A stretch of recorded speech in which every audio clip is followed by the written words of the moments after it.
Hi, everyone. Thanks for joining us today. I'm extremely grateful to have Samuel Deane joining us today. Samuel Deane is the owner and financial planner at Deane Wealth Management. And Samuel, thanks for joining us. You've been an advisor for how long?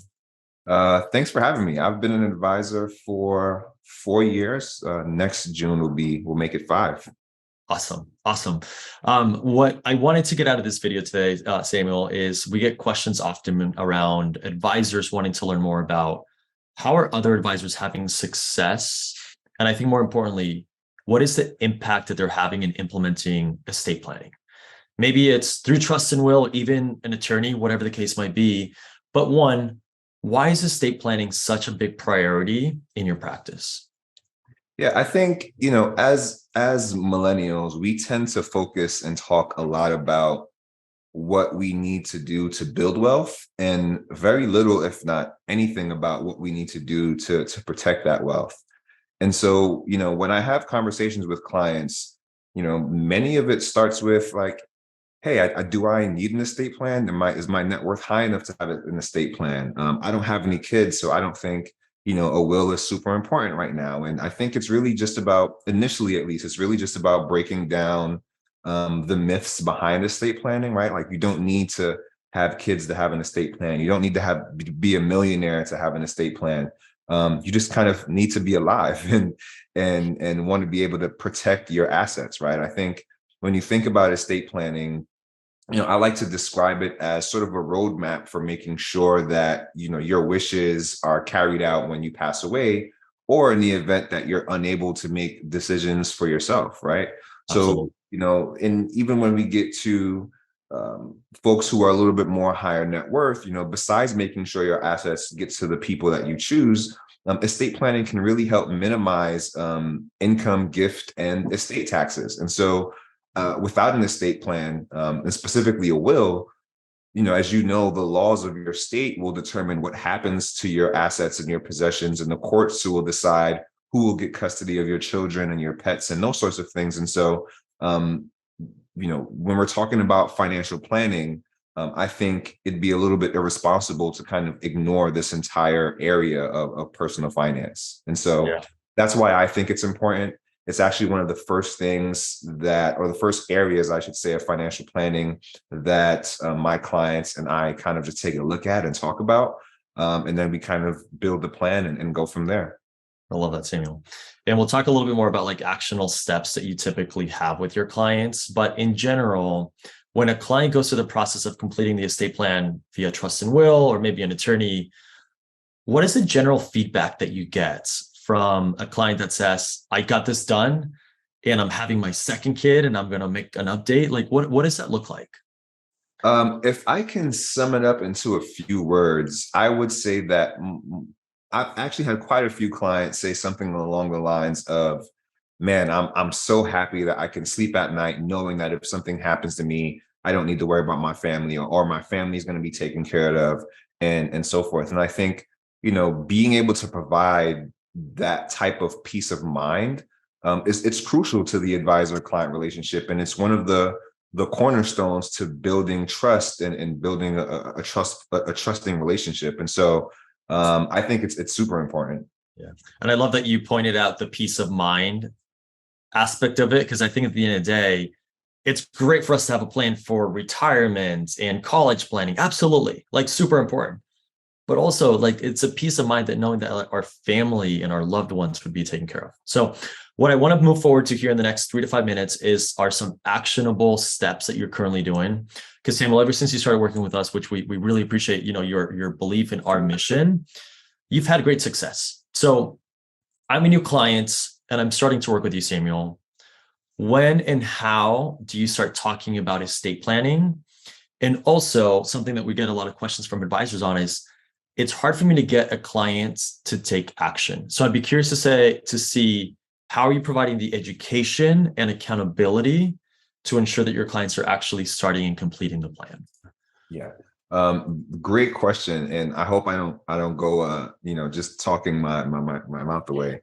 But I think, so when someone first comes to me as a client, we're talking initially, we're talking about their goals, whether short-term, intermediate term, and long-term. And we're really talking about building our financial foundation in the right way, right? Like when we're looking at building a house, we don't start building a house from the second floor windows and then the basement and then the garage. Like you build the foundation first and you kind of work your way up, right?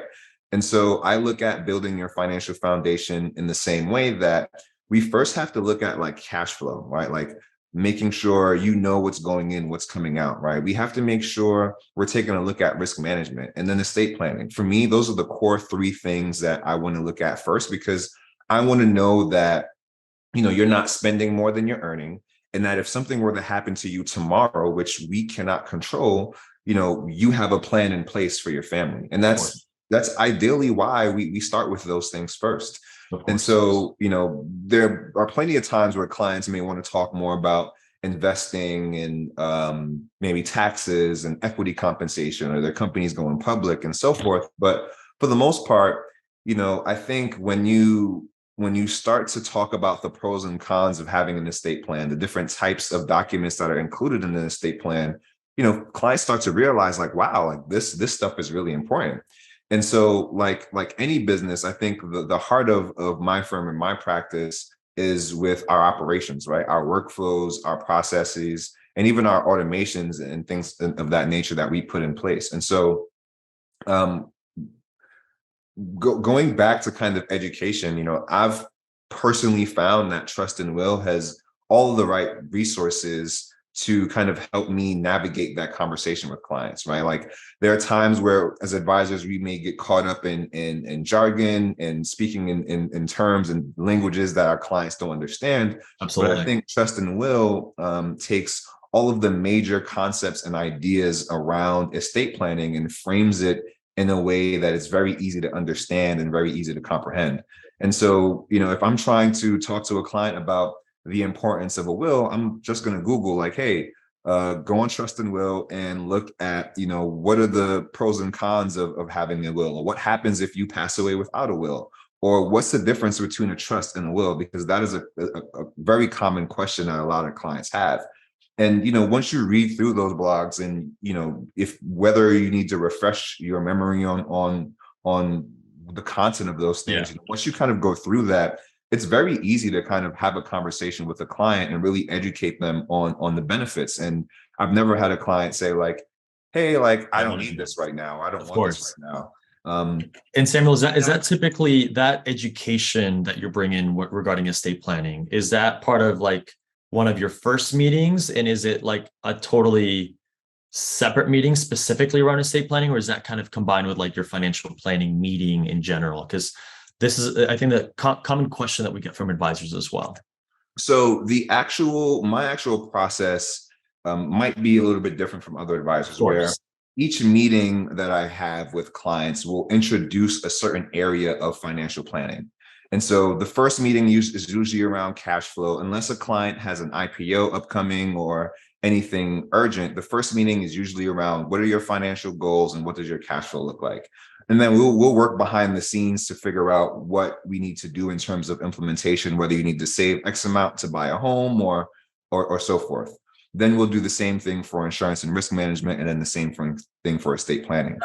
So when we get to estate planning, that estate planning meeting, we're talking about education. We're educating the client on what estate planning is, because 9 times out of 10, they're, it's sort of an ambiguous term for them, right? So we're talking about what is a trust, what is a will, what are the differences? We're talking about how, being married plays a role in that, how buying a home plays a role in that. What does it mean to move the ownership of your home from an individual to the trust, and what are the benefits of that? So we're talking about all of those educational things in the first meeting. And then I'll say, and if the client agrees that this is important, which they usually do, I'll then send them an invite to the Trust and Will platform, and then recommend a certain plan, right? Whether a will-based plan or trust-based plan, depending on their individual circumstances. And Trust and Will gives me the visibility to kind of see their inputs, review their documents. And once everything looks good, at least from my end, I'll check in with the client And, I might offer to go through it with them. So, we both know what the inputs are and we know what the expected output should be. And so when they get that document, they can go have it signed and notarized, and then we'll be good to go. Executed, And yeah. so all of these things are kind of built into, certain processes. And I'll even have maybe a follow-up meeting with them to see if they have any questions. Or, as you know, right, like signing and notarizing the trust is only part one, right? We still have to fund the trust. So we may have a follow-up meeting where we're talking about, here are the different action items that you need to do to now fund the trust. You need to make your life insurance policy the beneficiary on those policies, or your investment accounts the trust. You need to do a deed transfer and those sorts of things. Absolutely. All the next steps, which I think is incredibly valuable. Yeah. Correct. And valuable. so we'll actually assign action items. We use Nudge as sort of our task management software. And so we'll assign those action items for our clients to complete. And that's how we know if they're staying on top of it or not. And going back to our workflows, we have, even a simple step as check in on clients' progress on estate plan. Like, that's built into the workflow. Review the documents with clients, save the completed estate plan to the client's file, schedule a post estate plan action plan meeting, hosting that meeting, sending out action items that need to happen, or sending them notes from the meeting. These are all things that are sort of built into a process, so where I can stay on top of different things that need to be done, and we can just hold each other accountable, because at the end of the day, like, everyone's busy. This isn't necessarily top of mind for everyone, and so you just kind of have to build a system to where you're keeping everyone accountable. Yeah. And Samuel, this is great. If you don't mind, I'm going to summarize what I heard and let me know if I missed anything. You help really drive with education.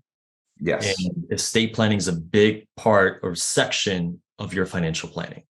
Correct. So there's a specific meeting. You leverage a lot of our education to help drive the education to ensure your clients understand the importance of estate planning.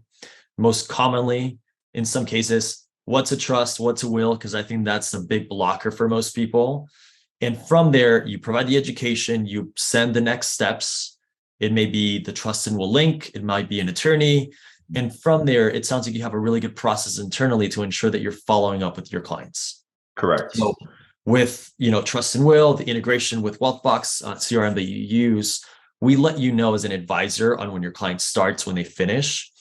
But what I love, and if I heard correctly, is that you actually have a process post that.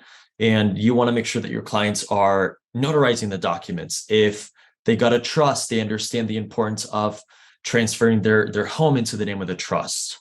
And also, I'm assuming so, but also ensuring that, transfer on death is in place. All that within other accounts is something that is part of the process that you built internally. Did I miss anything there? You hit it on the nail. Okay, awesome. Samuel, I wanted to keep this video short. I really appreciate your time. And I will say, I just want to commend you on you prioritizing estate planning. There's a recent study that came out. It was actually done last year, but it talked about the expectations that consumers have when they work with an advisor. And two out of the top 5 biggest gaps were actually wealth transfer advice and estate planning advice. So I think this really shows that clients, yes, investment management's important. Every other aspect of planning is really, really important, but we just don't want to forget that what we really care about is the legacy that we leave behind, and making sure that our families and loved ones are going to be taken care of. So I want to commend you for that. Really appreciate your time, and thank you again. Thanks for having me.